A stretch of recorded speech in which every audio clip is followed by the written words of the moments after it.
Assalamualaikum warahmatullahi wabarakatuh. Selamat pagi anak sekalian. Jumpa lagi dengan Kak Herman dalam pembelajaran daring fisika pertemuan yang kedua. Nah, materi sebelumnya kita sudah membahas mengenai alat ukur listrik. Ya, kita ulang sedikit. Untuk alat ukur listrik, yang pertama ada alat ukur tegangan. Ya, alat ukur tegangan itu adalah voltmeter. Ada alat ukur kuat arus itu ampere meter, dan alat ukur hambatan ohmmeter. Nah, pada bahasan kali ini kita akan membahas bagian yang kedua, yaitu hukum ohm dan hambatan listrik. Nah, yang pertama kita bahas adalah hukum ohm. Bunyi hukum ohm: pada suhu tetap, kuat arus yang mengalir pada suatu pengantar atau I sebanding dengan tegangan atau P. Ya, jadi arus simbolnya I besar, tegangan atau beda potensial simbolnya adalah P, yang I besar. Ya. Jadi dapat dirumuskan R sama dengan P per I, atau P sama dengan I kali R. Keterangan R itu hambatan, satuannya ohm, lambang ohm seperti ini ya.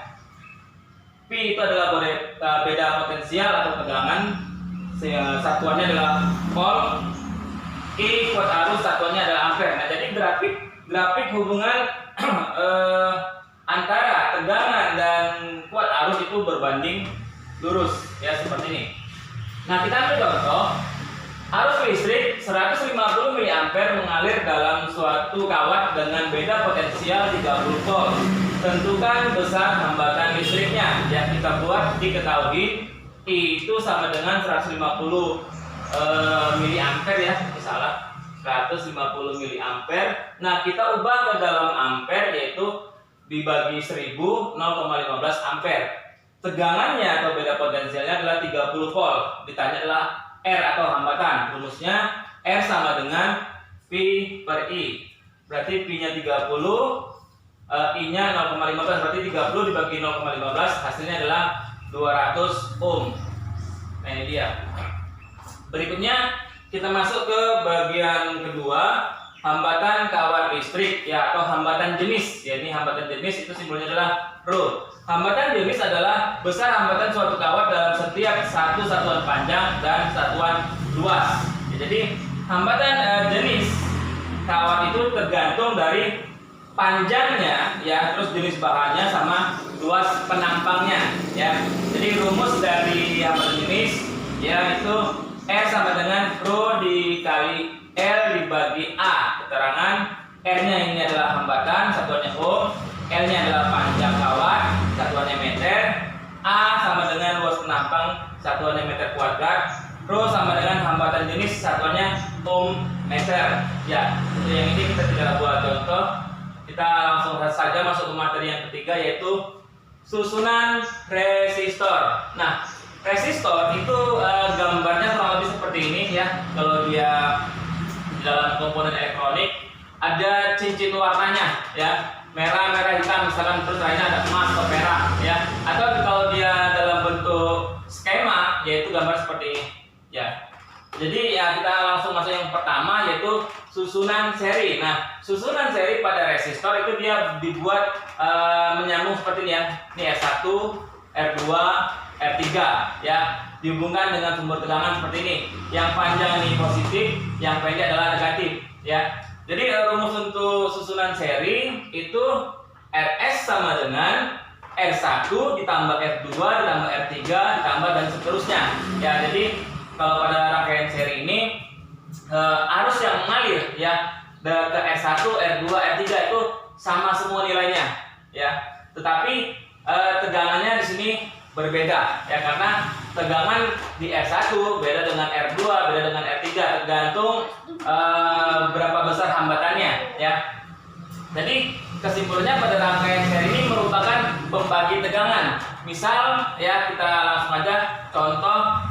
Ini kita buat contoh yang sederhana aja. R1 misalkan 2 ohm ya, R2 2 ohm, R3 2 ohm. Ditanya berapakah hambatan total pada rangkaian seri tersebut. Nah, hambatan total atau R seri berarti sesuai dengan rumus, maka R seri sama dengan ya, itu 2 ditambah 2 ditambah 2, hasilnya adalah 6 ohm. Nah, seperti ini. Berikut Kalau ditanya berapakah arus yang mengalir pada rangkaian, maka I sama dengan kita gunakan rumus hukum Ohm, yaitu dari S sama dengan P per I. Maka untuk mencari I, ya dari sini untuk mencari I, I sama dengan itu P per R, ya.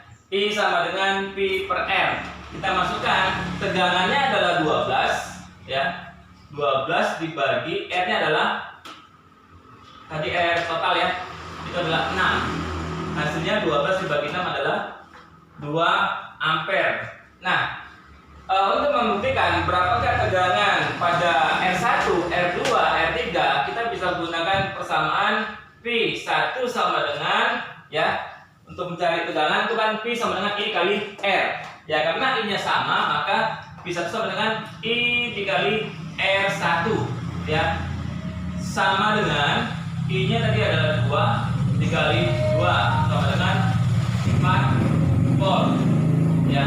P2 sama dengan I dikali R2. Berarti karena kebetulan ini kita buat R-nya 2 juga, maka bisa kita selesaikan dengan cepat.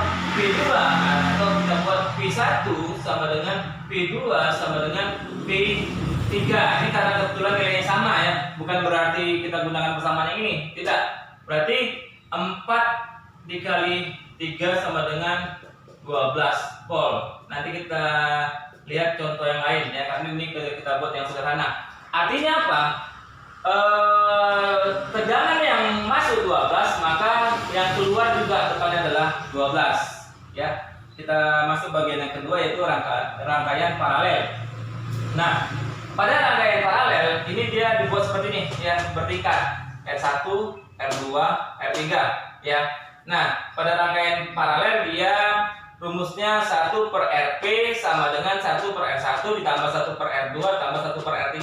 Nah, ini jangan sampai nanti lupa membalikkan, karena yang tadi adalah rangkaian paralel, ya. Langsung aja kita ambil contoh.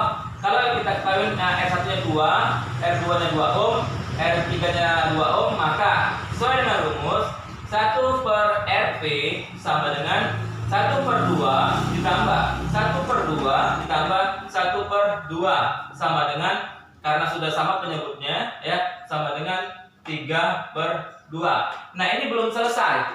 Selesainya itu adalah R paralel. Maka kita balik atau kali silang. Hasilnya adalah 2 per 3 ohm. Nah, ini jangan sampai salah, ya. Jadi setelah dibuat seperti ini nih, harus kita balik untuk mencari Rp-nya. Nah, kalau tegangannya misalkan di sini adalah 12, ya, 12 volt, maka di R1 sama dengan nilainya 12, di R2 12, di R3 12. Berikutnya lagi I sama dengan I1 tambah I2 tambah I3 tambah dan seterusnya. Artinya apa? Pada rangkaian paralel dia merupakan pembagi arus, ya, arusnya terbagi. Kalau pada rangkaian seri yang terbagi adalah tegangan, itu bedanya. Terakhir yang ketiga adalah rangkaian gabungan, ya.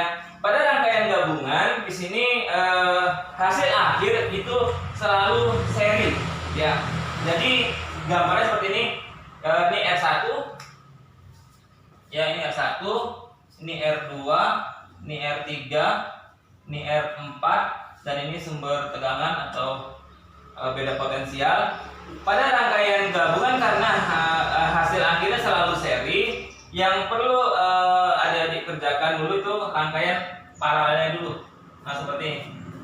Jadi R paralelnya selesaikan, baru kita tinggal jumlahkan dan contoh.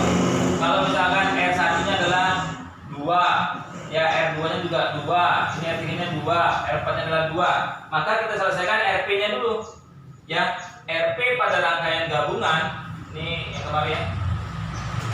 Jadi 1 per 2 tambah 1 per 2 sama dengan 2 per 2, ya. Ini 1 per Rp, ya. Ya, 2 per 2, maka Rp-nya itu kalau sudah kita selesaikan, kita balik, berarti 2 per 2 itu sama dengan 1 ohm. Nah, baru ini gambarnya sudah berubah menjadi seperti ini. Ini tadi yang R1, ini R paralel, ya, ini R4. R1, R paralel, R4. Ya, sudah berubah menjadi rangkaian seri semua. Sehingga RS-nya ya, karena hasil akhir kan selalu seri. RS sama dengan berarti 2 tambah 1 tambah 2 sama dengan 5 ohm. Nah, inilah materi pada hari ini mengenai hukum ohm dan susunan resistor. Untuk lebih jelasnya nanti boleh diputar ulang lagi videonya ya. Hari ini sampai sini dulu dan Bapak akhiri. Assalamualaikum warahmatullahi wabarakatuh.